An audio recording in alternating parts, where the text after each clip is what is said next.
Okay, well, hello, hi, good afternoon, good morning, good evening, wherever you may be. Uh, Getting just about ready to start here for another live event. And I don't know, you guys out there, give me a shout, say hi, what you doing? Let me put my comments on, make sure I'm seeing that everyone's there. Hello, what's up? Okay, let me pull up a couple things here. I'm going to be doing a little bit of a story on some of the things that I've developed over the year. I am Jim Harrison, essential oil expert, strategist. I've been doing it for about 30 years, working with essential oils and plant-based ingredients for skincare and overall health, really. Yeah, that's what I do. And I'm going to be sharing some of that information with you today, some of the things that I've developed over the years, some of the plants that I've worked with. I'm not going to talk too much today about ingredients. So let me pull up my presentation here so that I'll be talking about the same thing. Today, yes, going to be talking about healing with plant-based skincare. Nature, scent, and emotion meet neuroscience, the new trendy term neuroscience.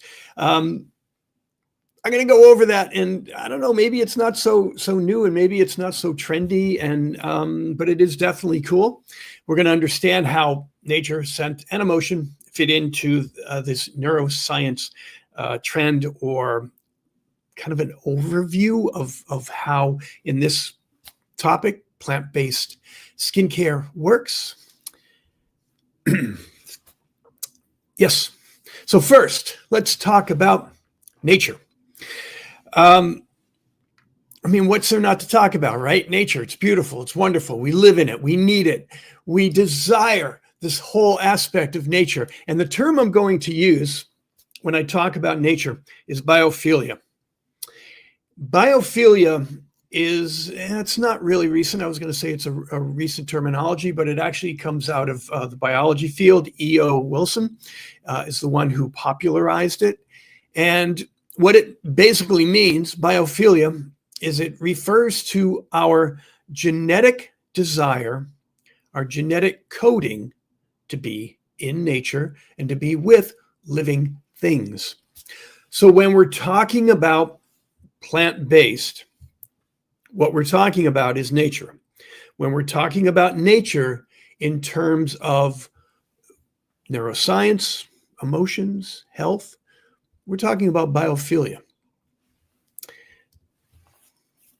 Now, biophilia, in terms of plant-based skincare, what we're looking at is to connect with nature through our skincare.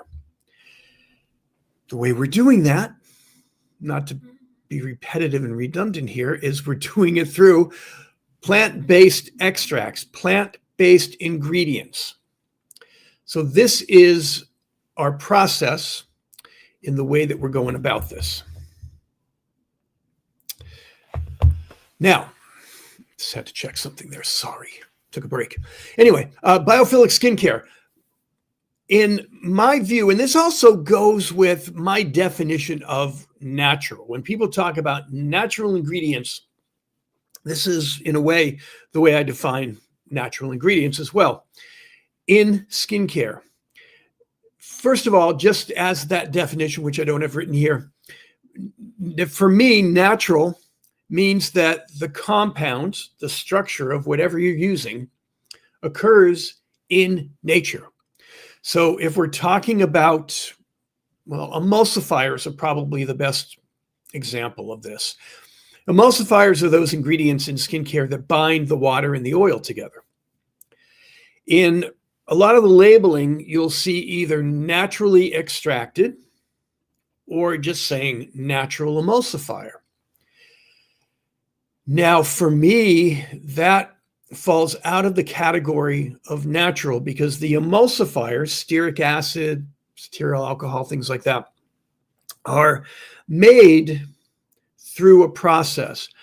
When they say naturally derived, usually they're talking palm oil or coconut oil. Those are the two main extracts that are used to create emulsifiers. When they're doing their little dance with these ingredients, they're actually changing the chemical structure. You do not find the compounds in the emulsifier in the plant. So therefore, from my definition of natural, these aren't natural because they do not occur in the plant. Topic for another time. I could go on for an hour about synthetics and naturals, how to define them and how to really pick out the ones that are best for especially this plant-based skincare. For me, the best is minimally processed. So now that we know that whatever I'm talking about is an extract that has remained intact, hasn't been changed from the way it's been released from the plant. It's exactly the compounds that came from the plant, depending on the process. I mean, the extraction process. So this, in what I'm talking about for using plant-based skincare, I want minimally processed extracts.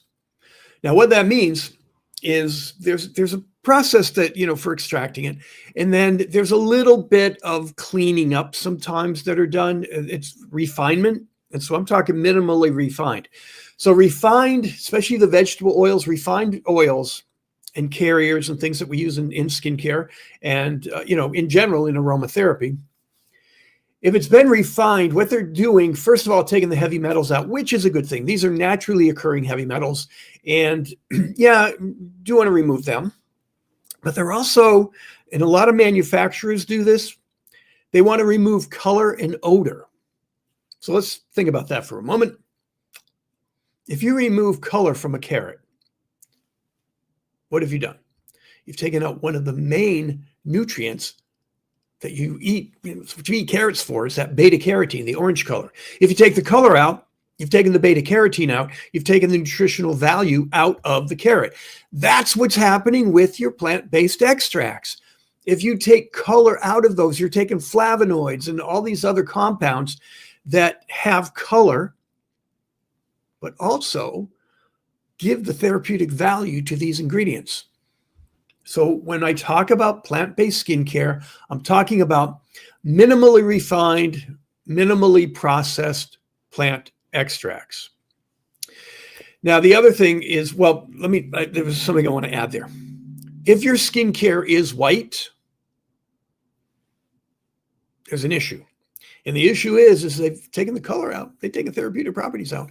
So when you see natural and then the skincare is white, it may, we're not talking emulsifiers. It could be the ingredient. But, once they've taken all the good stuff out, what's so natural about it?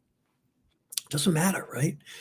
So part of this is that color that you want to see in your skincare. I do this as an example all the time. So I'm going to do it right now too. See that color? This is my skin serum that I've had out there for years. Now, the color, the orangey color that you just saw is actually coming from astaxanthin. It's a red algae. Now, I live in Seattle, and I was pretty much a vegetarian when I moved to Seattle. Once I got here, I started eating salmon and halibut, which, if you're in Seattle, that's called a Seattletarian, salmon and halibut. Now, salmon is really one of the best face foods. If you're a vegan, no, it isn't. So I'm going to talk about what the replacement is if you're not eating salmon. The other things we have here in Seattle are berries. We have lots of berries. And in springtime right now, and I'm looking right outside my window here, and I'm in the city. There's blackberry bushes everywhere. Literally everywhere around the city, you're going to find a blackberry bush. And they just grow crazy. It's great. So you can walk around anywhere and just pick blackberries. Once that season hits, late June, I think is when the berries start showing up. All right. So anyway, I'm going off on random tangents, aren't I? Blackberries and salmon, great face food. So put that into a blender and grind it up and put it on your face. And it would be totally disgusting. So you don't want to do that. But what you do want to do is to get those same nutrients. So I do have a blackberry extract. I have a blackberry carrier oil that I use in my skincare. And I also use cranberry, raspberry, sea buckthorn berries, all of these really great berries. Not all of them grow here, but they're all really great berries. And they all have color. And so without the red algae, they would contribute sort of a brownish, maybe reddish color to the serum. And then when you add that astaxanthin, which is a red algae, which is the same compound that makes that salmon red, okay? Pink flamingo, shrimp, a lot of creatures from, ocean environment have red. When you see the red, it's because they either eat krill or they're eating the red algae, which they then absorb the astaxanthin, which then you can see, especially pink flamingos and salmon, very obvious that astaxanthin is in there. Great nutrient, great for skincare. So yes, my formula is vegan. It does not smell like fish or anything like that. And it's because I'm using the red algae extract, but it gives color. It gives color to this formula. You want color in your plant-based skincare. There's an emotional component to this. So I write support sensory emotional wellness and skin health.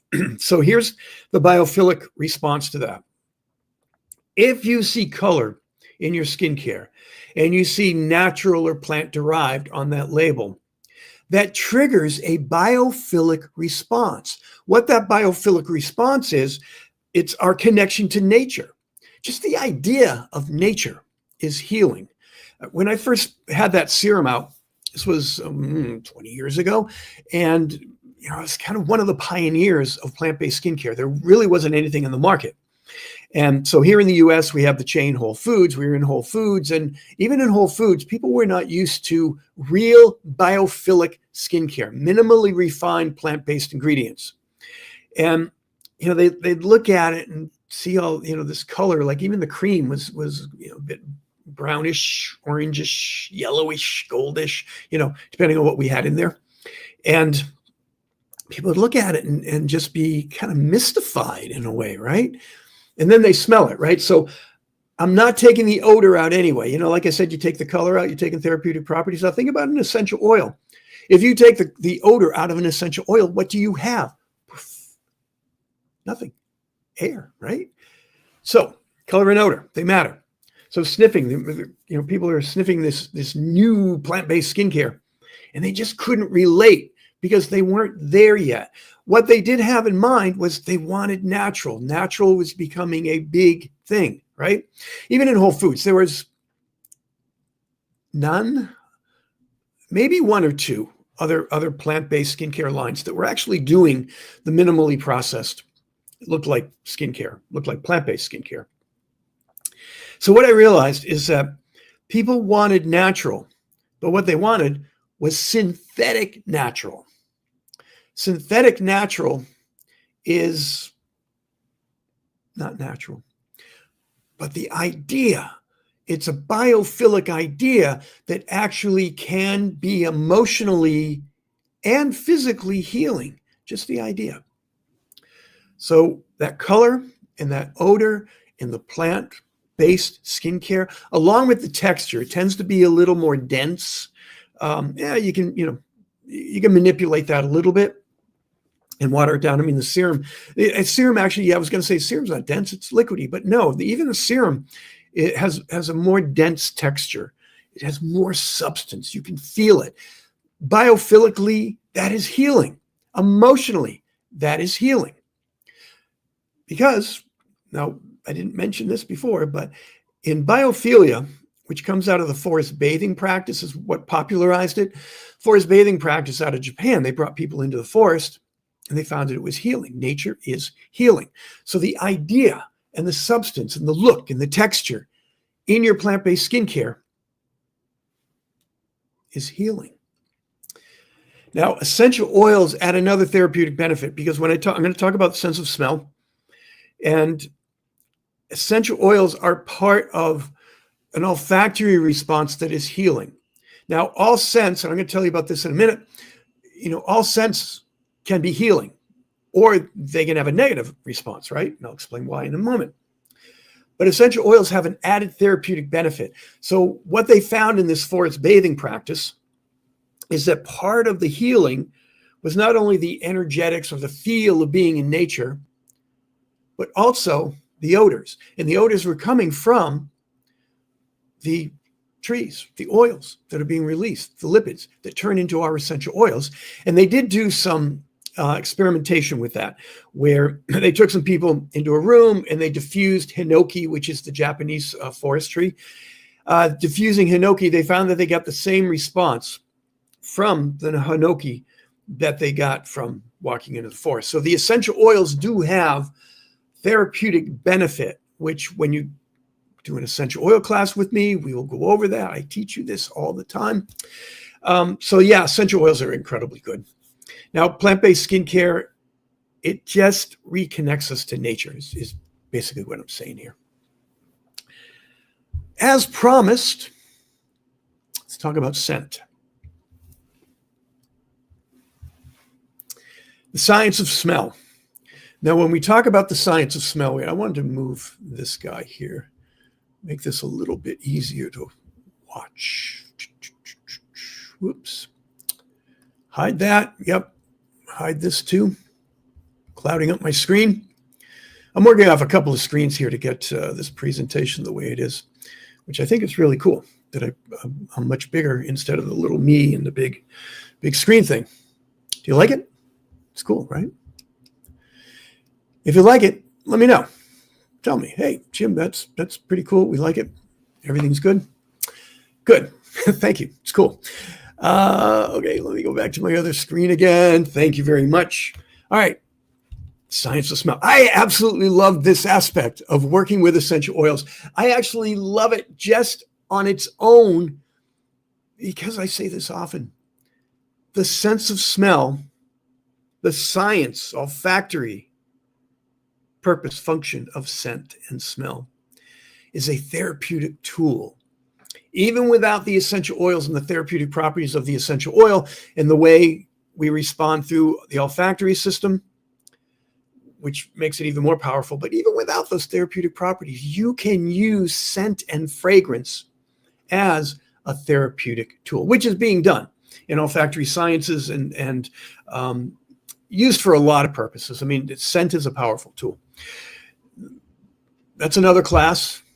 Have I done that one yet? I don't know. I'm going to have to do a whole thing on just the science of smell. So why is it so valuable? Why is it so impactful? Why is it a therapeutic practice? Because it connects directly with memory and emotion and also with the nervous system. I'm not going to really review this too much, but I have my holistic essential oil triad. What that is, it's looking at the olfactory, the pharmacology, and the metaphysical properties of essential oils, which happen all simultaneously. You cannot isolate any one. Every time you use an oil, there's an olfactory response, there's a pharmacology response, which is drug-like response if you don't understand pharmacology word.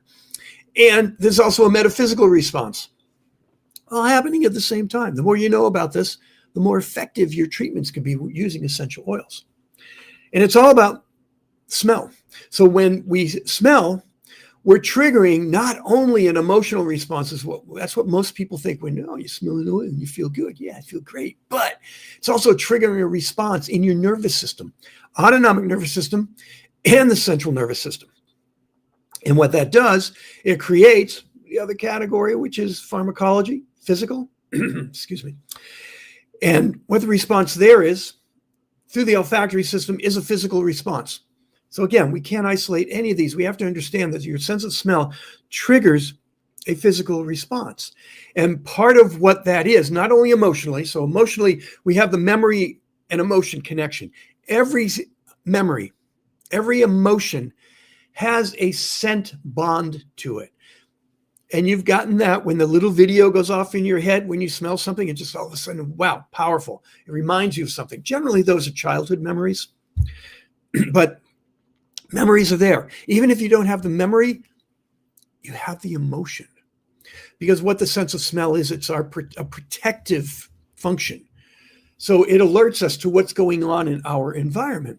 And when you have a memory emotion attached to a scent, and you are exposed to that scent again, the memory emotion is telling you, is this safe or is it not safe? Is it food? Is it sex? Is it poison? Is it dangerous? These are all the things that happen with the scent memory bond. And this is why you can create it as a therapeutic tool. I have a whole system for doing that, behavior modification, using that memory, emotion, scent bonding. Okay, so now along with the emotional and physical, or with the emotional and physical, scent also regulates heart rate, breathing, nervous system, digestion. I don't have that up there, but digestion too. Now think about if you are exposed to smoke, as in a fire, you smell smoke. What are you going to do? You have an emotion memory bond to smoke that's saying, danger, where is it? Go find it. So through the nervous system, it triggers activity, which is going to increase heart rate, which is going to shorten the breath, slow down or quicken the breath. Also, it's going to inhibit digestion because all your energy is going into that alert state so that you can take care of whatever that memory is and the emotion that's being triggered, meaning take care of it, put out the fire, right? It's not always that obvious, but the science of smell is extremely impactful in our behavior. And it's all about that scent memory bond. And I also have behavior and motivation. So motivation is another piece of this that we need to pay attention to.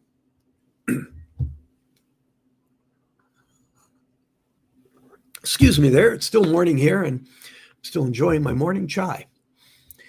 Okay, scent perception and influence. This is cool. This is really cool.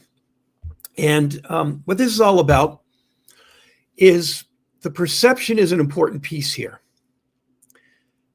Through the olfactory system, we can be told how to respond. I use this example a lot because there was a study done using lavender. And one group was presented to it as being calming and brainwave readings, skin conductivity. They were calm. That's what you expect from lavender, right? So they took in another group, said, here's a stimulating oil. Found out the same thing. Skin conductivity, brainwave readings, stimulated. That oil was also lavender. So what this experiment was all about. And now, one of the things about this is I looked through the documentation, which I couldn't really find the full-on study for that. It was in a book called The Nose Knows by Avery Gilbert, who doesn't really think essential oils are any different than any other fragrance. He should do a class with me. Anyway, we don't know. I don't know if it was really lavender, but it doesn't matter. Because what that shows is that how you present a fragrance is going to influence how that fragrance is received by the person smelling it. Meaning that stimulated or energizing. I have an oil blend I call Optimistic Glow. What's the feeling that can be triggered there? It's an idea, right? Oh, I'm going to be optimistic. I'm going to smell it. So when you go to it to smell it, you've been told it's Optimistic Glow. You smell it. You're going to feel the optimism that's going on in there. Now, one of the things about this guy sniffing some wine is if you're in a class trying to learn about wines and you're smelling the red that they just gave you and the instructor says, are you smelling the vanilla notes? Now the vanilla notes you weren't smelling. Now suddenly you're smelling and you're detecting vanilla notes. So olfactory verbal cues can direct our response to scent. This is powerful when it comes to using the science of smell as a therapeutic tool. For you therapists out there, it is so important, and I know you know this, your language. How you present things creates an intention. The intention creates an idea and a feeling and a result in the person that you're working on. When you're using scent in this, you're increasing that positive response that you're trying to create. So again, this is a really good therapeutic tool to use.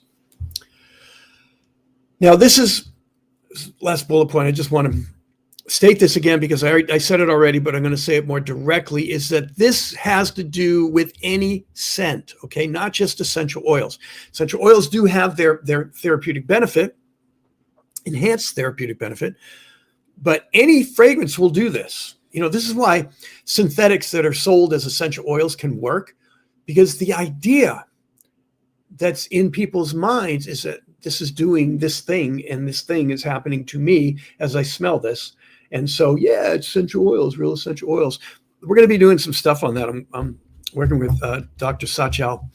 We're actually taking some informational courses with him, all about how a lot of the oils, which we've always known, are adulterated or blatantly synthetic with 100% pure essential oil written on the label. And through my research and my work over the 30 years is that, these things work. They work because of this olfactory verbal cue, because of the perception, because of that intention, the influence that an intention creates. Don't use synthetics, okay? Every time I say this, I feel like, no, don't do it. I'm not promoting synthetics. No. There's a lot of issues with synthetics that we don't need to get in here. I don't even like the way they smell, but that's me, okay? So, but any scent works, but use essential oils because essential oils are just so therapeutic. All right, we're into emotion now. The emotion aspect to this. What is this all about? Well, I told you a little bit about that when we talked about biophilia. Biophilia triggers an emotional response. And in biophilia, in the research of forest bathing and the hinoki oil on its own, it reduced stress, documented to reduce stress, being in the forest, smelling hinoki oil. It also triggered immunity. So it triggered an immune response that supported or built stronger NK cells. And so the natural killer cells. That doesn't have anything to do with emotion. That has to do with health. But emotion is so important when it comes to skin. So let's first talk about the emotional impact on health, which we're very much aware of. We know that stress is not good for your body. Stress, releases cortisol. Cortisol is an inflammatory compound in the body, and inflammation in the body causes disease, illness, imbalance, just a long, long list of health issues. And when you're stressed, it can trigger an imbalance in the autonomic nervous system. Now, when I was talking about digestion, heart rate, breathing, I'm basically talking about balance or imbalance in the autonomic nervous system. So when you are stressed, when you're in fight or flight, which is hypersympathetic nervous system, part of the autonomic system, I can talk still. To raise or to get away from fight or flight, you want to reduce sympathetic nervous system and raise autonomic function, which also is referred to as rest and digest. So sympathetic nervous system, like I talked about, the smoke and the fire, that's what's triggered. You're alert. Heart rate goes, breathing, and then digestion shut off. This is sympathetic nervous system. This is when we're active, okay? When we're active, we want our heart to be, feeding us the oxygen and getting the blood supply everywhere. We want, we don't want to have quickened breathing. This is why breathing exercises are so important. We want to pay attention that we're always breathing deeply, but the respiratory system works a little differently in sympathetic active mode than it does in relaxed state. And then digestion is going to slow down. Sympathetic, hypersympathetic or fight or flight gets, everything triggered and everything tightened up and everything out of balance. So you want to raise autonomic nervous system function. What that is like I said, rest and digest, slows the heart rate down, slows the breathing down, puts the energy into digestion. You know when you feel that the most is after you eat a big meal and you sit in a chair and just start going, start snoozing and drifting off because the body is naturally going into autonomic function. So the emotional impact, which triggers fight or flight, is not good for you. Bad for your health. Bad for the cardiovascular system, the respiratory system, and the digestive system, as well as adrenals. So you can get adrenal fatigue from always being in that hyper state. And that comes from emotion, stress, anxiety. These things are what trigger that. So I've talked about this with digestion, hormones, because I didn't really mention hormones, but yes, hormonal imbalance. When when women come to me and they talk about hormonal imbalance, I do not really focus on your hormones are out of balance. I'm looking at the stress levels. I'm looking at the anxiety level. I'm looking at, well, I'm going to kind of get into hormones if I do this outside of what we're talking about, but I'm looking at environment, plasticizers, the endocrine disruptors in the environment. And so the hormones being out of balance isn't necessarily that your hormones are out of balance. We need to fix it. No, we need to address the things that are creating that hormonal imbalance, and stress is a big one. Emotional impact on hormones is powerful. So we always want to focus on the emotional balance when we're talking about hormones, digestion, and inflammation in the body. So calming the emotions supports full body healing. That's like, duh, I've already said that, through that whole conversation. Now let's take a look at this, the emotional impact on skin. Everything I just said impacts the skin. Inflammation. So if you have inflammation in your skin, it causes free radical damage. I mean, the inflammation does have other ways it causes damage, but inflammation causes free radicals. Free radicals causes cellular damage. Cellular damage causes skin issues, right? Especially the premature aging, or however you want to refer to that. But when you trigger inflammation and free radicals, it causes the appearance of aging to the skin. So don't stress, not good for your skin. Everything I said about the autonomic nervous system, sympathetic nervous system relates to its impact on skin. So inflammation, free radical damage, cellular regeneration is compromised. And this is a big one, the lipid barrier. Okay, let me bring this photo up a little bit more. There we go. Okay, so what we're looking at is disrupting the barrier function. What the barrier function is, this is a diagram of the epidermis, the top layer of the skin, which is, on your face, it's about, 0.7 to 0.07 to 0.1 milliliters. It's very, very tiny, okay? Now, the bottom cells there's 5 layers going on in there, basal cells, squamous cells. So you have these layers of cells that are going to, they each have their function. They come to the top. They create our shell or our scales, or what we call the keratinized cells, or the cornea layer. Now, during that process of getting to those protein cells that coat the surface, dead cells on the surface of the skin, there are lipids, ceramides, phospholipids. There's a structure that's being built.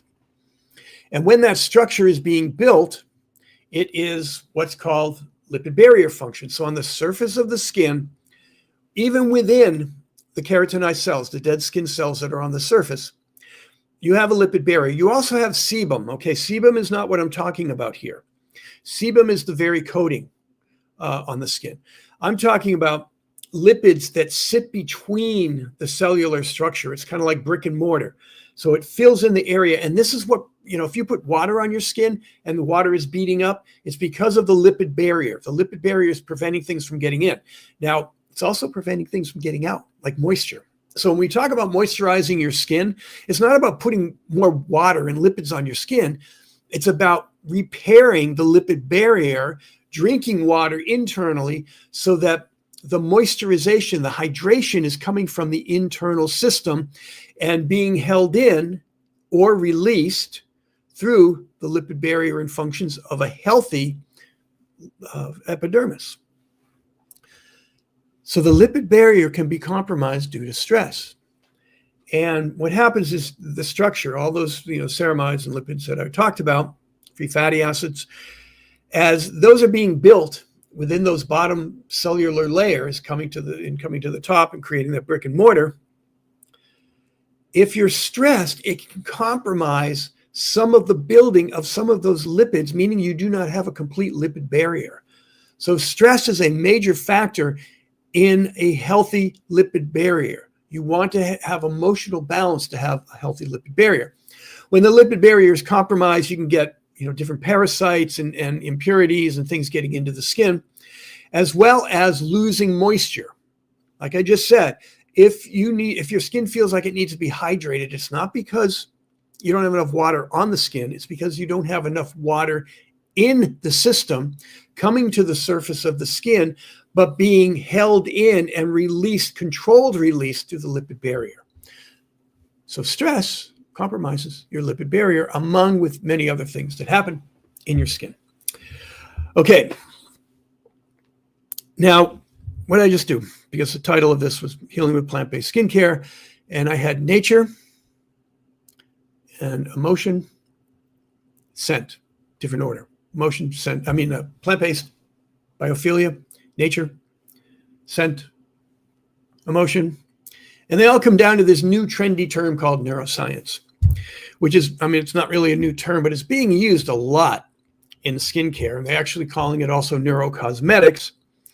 And I've written a little bit about this, going, everything old is new again. Not that this was even old, but plant-based skincare, plant-based healing, food, all of those balance emotion, trigger the biophilic healing response, and create a healing response through smell. So neuroscience has been part of plant-based skincare before they started calling it neuroscience. Now, when you talk about neuro, you're talking about the nervous system, right? So I did talk about that already, didn't I?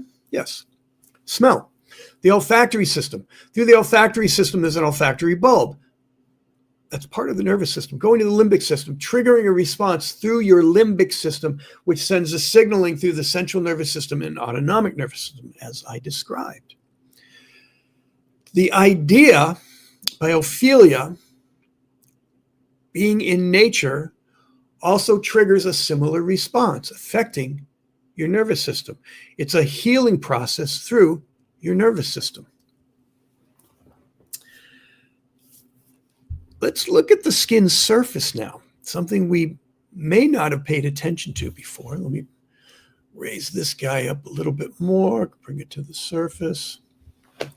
Okay, endocannabinoid system. This became popular due to use of cannabis products, CBD, probably the most influential in understanding our endocannabinoid system, which is actually throughout the body.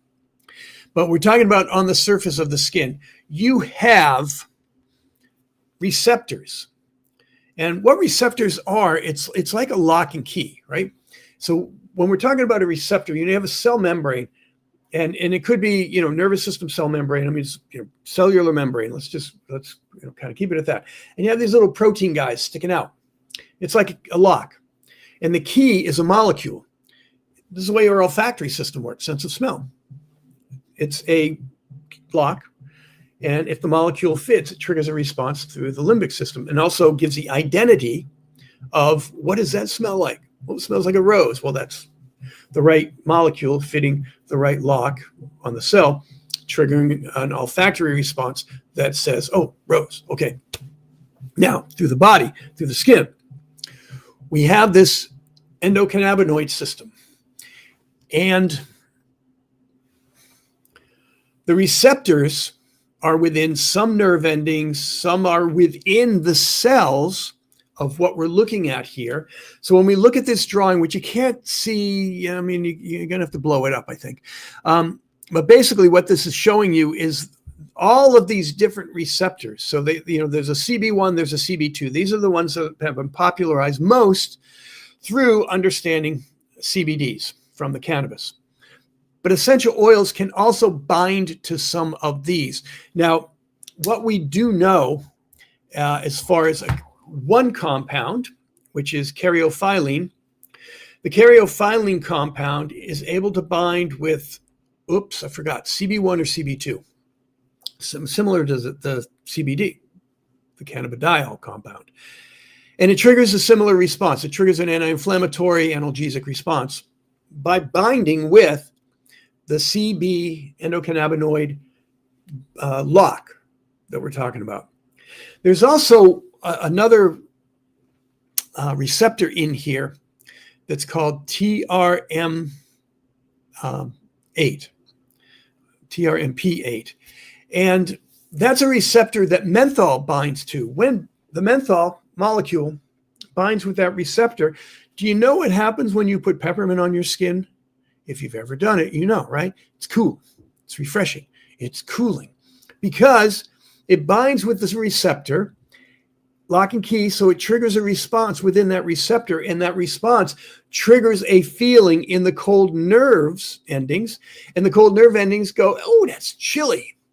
Now, that can get pretty extreme. It can actually lower your body temperature. That's why you need to be careful with peppermint, especially on children 30 months old. Do not use peppermint on children under 30 months old, okay? Just don't do it. There's a whole nother class on safety that I've done. It's online on my podia.com website. But anyway, menthol triggers that response. I had heard that from a friend when I first started with essential oils.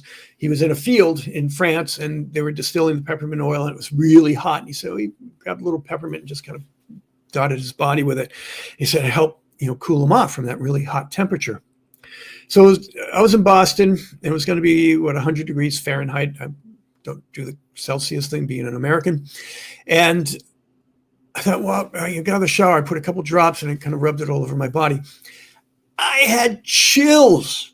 I mean, I was chilled from those drops of peppermint, and it was really hot outside, and I was sweating from the heat, but my internal system was freezing. It was crazy, the effect.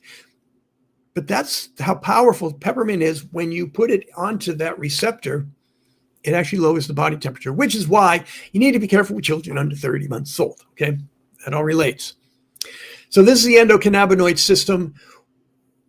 What to think about here? And, again, plant-based ingredients. Plant-based is biologically familiar to us, right?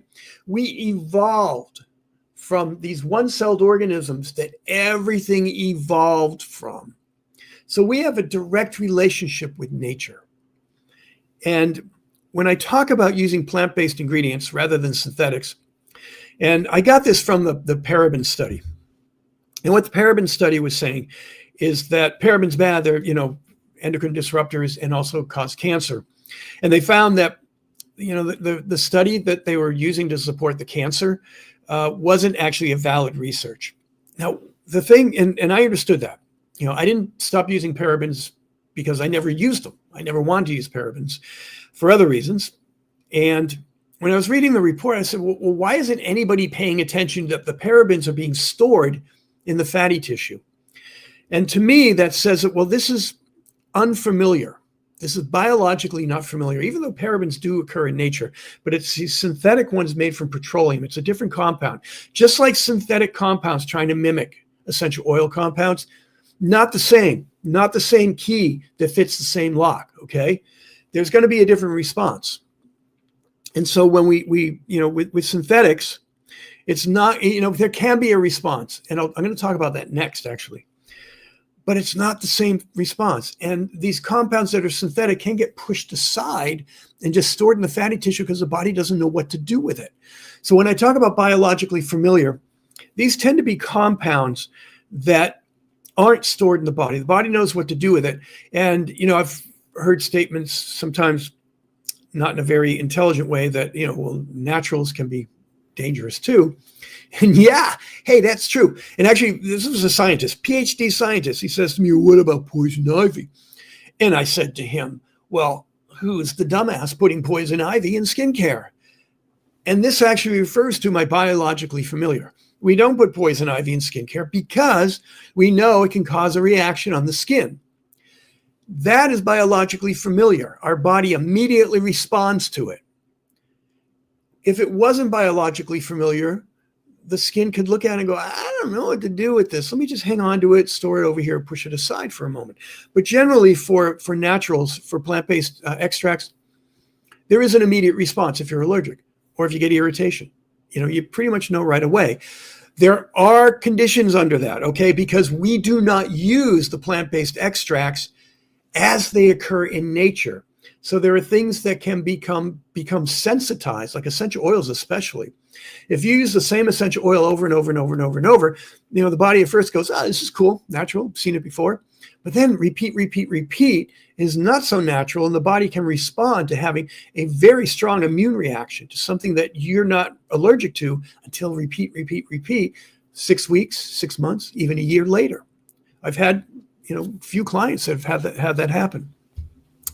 So when you put something on your skin and you feel an immediate reaction, it could be olfactory, but it could also be an immediate reaction through the cell receptors on the skin, the endocannabinoid system, and also, olfactory nerve endings in the skin. When I first read this study, I didn't know there were olfactory nerve endings in the skin.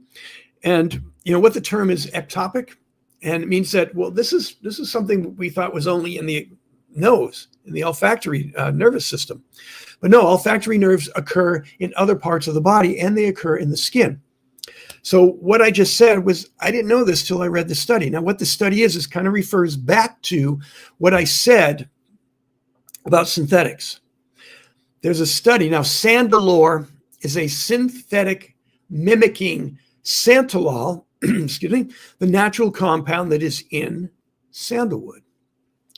So that natural compound in sandalwood, santalol, has been mimicked. And the reason they did that is because sandalwood was going extinct, and the Indian government, had a contract on whoever could make the best sandalwood.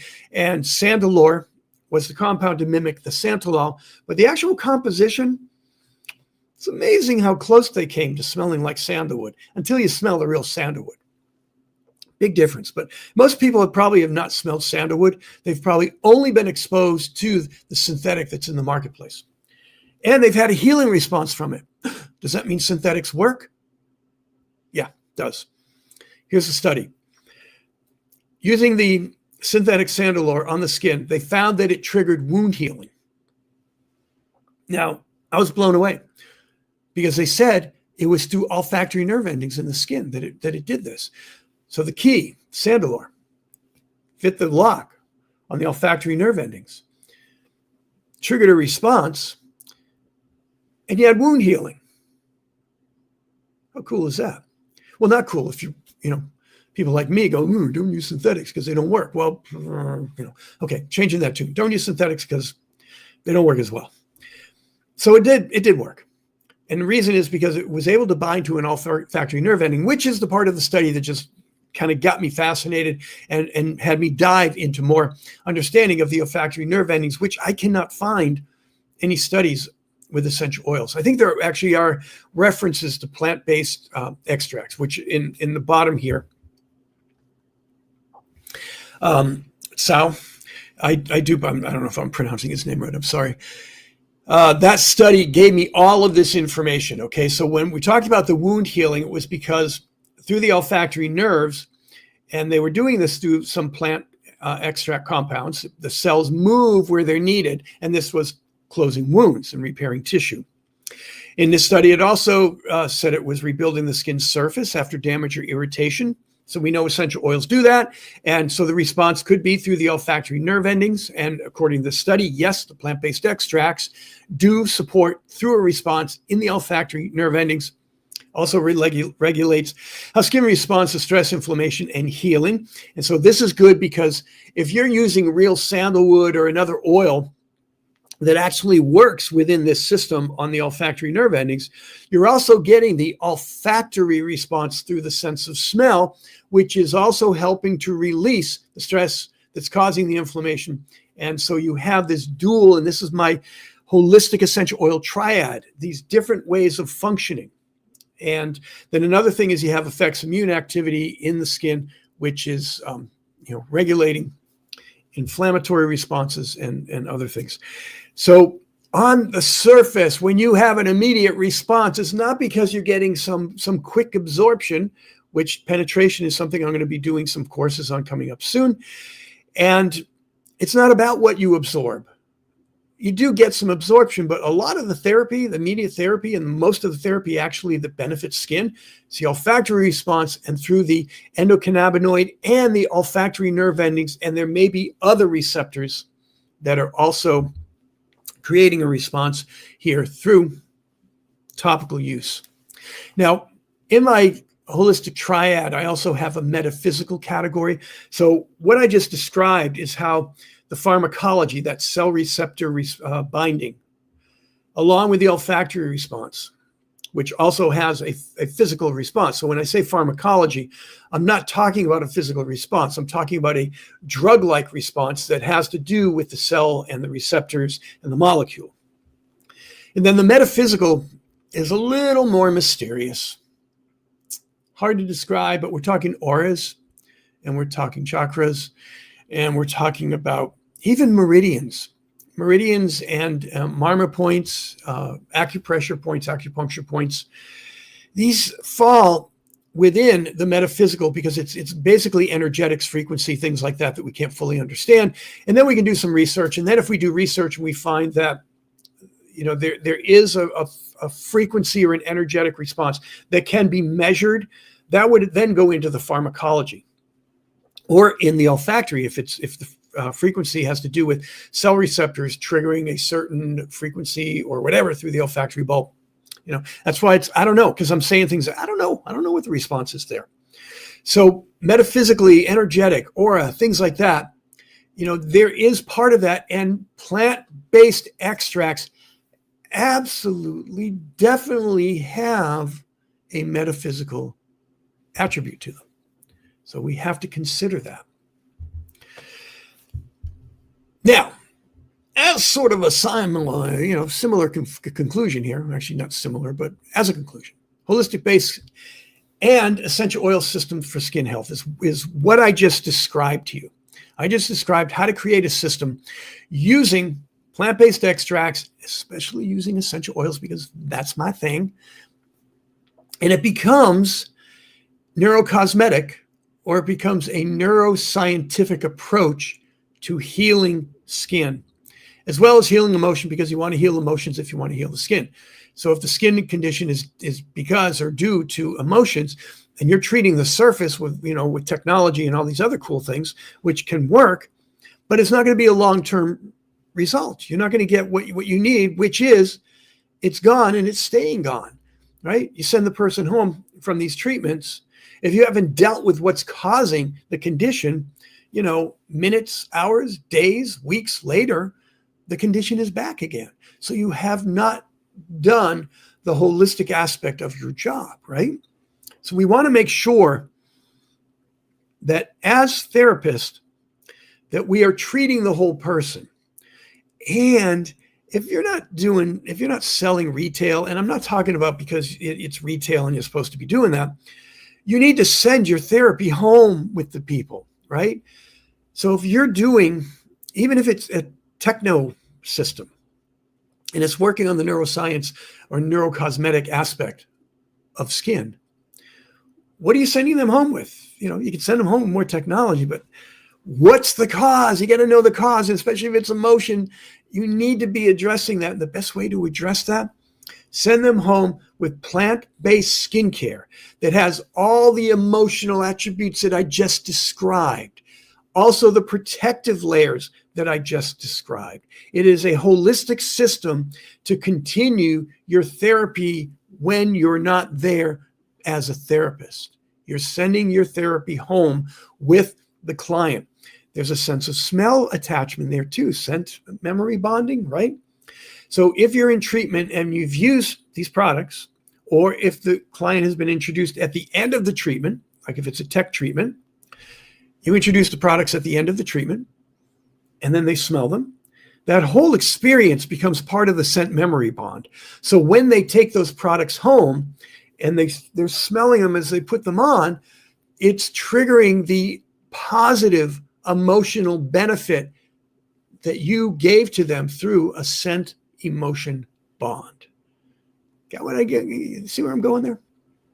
So send people home with whatever you're doing in your practice. It's very, very important to maintain what you've done for whatever time you took in the treatment room. What else do I need to tell you here? So we're definitely biophilic. We want to, I just described all of this, didn't I? The biophilic healing is part of the plant-based skincare. The olfactory response, right? The memory, behavior, everything I just talked about. Now, behavior is a different aspect, but what I just described, the experience that you just gave your client, and you have that scent memory bond, and you're sending them home with that creates a behavioral response as they're putting the skincare on and smelling it. Okay. So you are affecting the person's behavior. And if you use intention, if you use, certain words or instructions, you're actually also creating a scent memory bond with those instructions, which is a behavioral modification or a behavioral instruction. See how this works? It's so cool. Emotion as a therapeutic function. I said scent is a therapeutic tool. Everything I just described is describing how scent is a therapeutic tool. Now, plant-based extracts, their effect on the neurological activity and skin receptors, that's the olfactory nerve endings, the not cardiovascular, the endocannabinoid system, and then whatever receptors that I may not know about. But it doesn't matter what I know. It doesn't matter what you know. If you understand that these things are there, you can work with them. Okay. It's not about having, this is why intellectual academic knowledge isn't always the best thing. When I teach my classes, what I'm teaching you is everything that, I feel that you need to know to get yourself engaged in plant-based extracts and essential oils. The more you know, the better you're going to be. But I also tell you that once you have that information, forget about it, okay? It needs to live in you. You need to really live and breathe that information. And what I mean by forget about it is don't go to it as your resource. Live it, be it. And then once you're working with a person, you need to be more intuitive. You need to be more in tune. You need to get outside of the limits of academia, the rules, right? The rules are there. Yeah, follow them, maybe. But they aren't always going to tell you what you need to know. Okay. So that's where everything becomes a tool. Everything becomes what you need to know. This is what I teach. This is what I bring to you. If you bring me out to your spa, your resort, I'd love to come out to your resorts because I love to do these, what they call expert visitations. I train your staff. Everything that I've just talked to you about, I can train your staff. But I also go out and work with your guests, and especially in a resort. These really cool little story time, right? I do a workshop. I don't know what to call it. Workshop, storytelling with essential oils, and I actually did this. When I was teaching at Bastyr University, which is a naturopathic doctors university. It's supposed to be very academic, but like I just said, I'm academic but not. And it's storytelling with essential oils. What do you mean? These are like biophysicists and doctors and very medical people, along with, I had kind of a mix of people because I was outside of the academic studies that they had.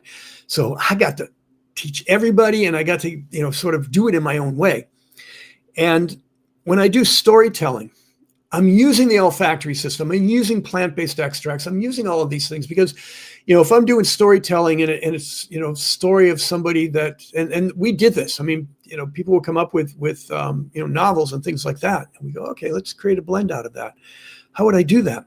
And we get the idea, the intention, the emotions, all of these aspects of the story. And then we pick essential oils that would match that feeling or resolve something that needs to be resolved within that story. And we can do that in so many ways. I talk about trees and their tree trunk. And, if part of that story is to create stability and groundedness, I'll use the root, vetiver. It's a great oil. It's from the root, grounding. The trunk of a tree, the wood from, Atlas cedar wood or Virginia cedar wood. I'm talking about creating a story around that for stability and strength. I have a blend I call Transcend, and it was right after this horrible event happened in the U.S. and I had to write a blog. And how do you write a positive blog when such a negative thing happened? So I created a story. It was about transcending. It was about rising above, but not ignoring things that are within our, things, our events. You don't want to ignore them. You want to be able to process it. You want to transcend all the emotion, not avoid the emotion. And so it was all about being rooted, stability of the wood, and then rising above as the needles on the tree. And so that's the way I do that. If you want to get in touch with me, I'm right there. You can get a 30-minute free 30-minute consultation, coaching, whatever you want to call it. Just go to my website. It's kind of on that homepage there. If you want to contact me directly, support@jimharrison.com. If you're on YouTube, hit all those buttons you're supposed to hit, subscribe, like me, alerts, all that good stuff. And I'm there on YouTube, and LinkedIn and Facebook have also done it there. And I would really like to go and see if anybody has any questions now. It's always a bit of a challenge where I'm on my own and not doing anything. Hi, everybody. Gloria and Tracy and Kristen. How you guys doing? Whoops, I don't want to go there yet. Let me just pull up some questions. Hello, Patricia. I just pulled you up, but you didn't have a question there. Life force of the tree, plant, flower, blah, blah, blah. It's all energy. Yeah, everything's all energy, but it's like I'm a scientist. Not really, not by training, but my mind works as a scientist. And so it is all energy, because energy is, when we're talking about energy, and this is from Gloria, when we're talking about energy, what is energy? Well, energy from a scientific perspective is the electromagnetic charge of those guys spinning around the nucleus of an atom. And that can be measured. But when we get into quantum physics, quantum mechanics, that whole picture of a particle spinning disappears and it becomes interconnected, the wave theory. And so in that interconnected universe, and this is the way I like to explain energy. I just wrote on LinkedIn and on my website, I wrote an article about neuroscience and the whole way of approaching metaphysics, okay, because it is a category, like I said. And approaching metaphysics, I go through how I processed that through all of my experiences, starting from when I was a preteen, learning about spiritual practices. And when you get into chakras and when you get into some of the spiritual practices that they talk about frequencies, they talk about energy, but what is that? There must be something there. It must be something that we can explain or grab onto. And for me, quantum mechanics came to being the best explanation for that. And I don't understand quantum mechanics, and I like Richard Feynman's explanation for that, is that if you understand quantum mechanics, you don't get it, or something like that. Which I think anything that sounds that weird is good for me. I just love the kind of weirdness that's out there in when we get into quantum mechanics. Do I recommend a particular essential oil line? I don't want to, and I do. If you contact me directly, I sell essential oils, but I'm not here to promote my essential oils. And actually, my essential oil line, it's not even that complete. If you contact me, I can get any oil you want because they go into my products. And even my product line, I'm not out there promoting it. I'm actually looking for business partners that want to take that on, because it's not what I want to focus on. I want to focus on education, and I want it to be product neutral. So I do have a handful of people that I can send you to. Tracy asked that question. DM me on LinkedIn, and we can talk about that. So, but definitely, and I'm going to be, like I said, Dr. Satyal is doing a lot of GC practices, and for me, most of the oils in the marketplace, even the most popular oils, are not oils I would ever use. I'm not saying they're synthetic or adulterated, even the more popular ones, but I wouldn't use them. There's a quality issue that I demand, and it's because of that. When Gloria mentioned energy, there's an energy resonance. There's a feeling that I get, and I get it from what I call the love of the distiller. When people have passion in their work, it shows up in these essential oils. So I'm not just looking for this pure 100% therapeutic grade, which is a nonsensical phrase, that therapeutic grade. I'm looking for the oils that have that quality, that love that I want to get to. So that's really another discussion that I want to be careful about how I do. The controversy of essential oils being strong medicine, being overused in skincare and therapy. Yeah, I do want to address that. I want to put that one up there because that's an important question. And there is overuse, and there is this dismissal that essential oils are nature. And when I talked earlier about the PhD guy that came up with this issue of poison ivy, you're crazy. Naturals are safe.